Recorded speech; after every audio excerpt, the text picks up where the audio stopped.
So this is my 12-inch Dobsonian telescope, now equipped with a professional sun filter, and I am ready to observe this sun.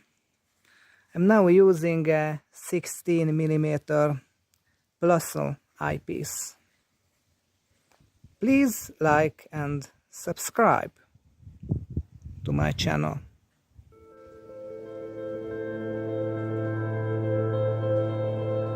This is our sun through my 12-inch Dobsonian.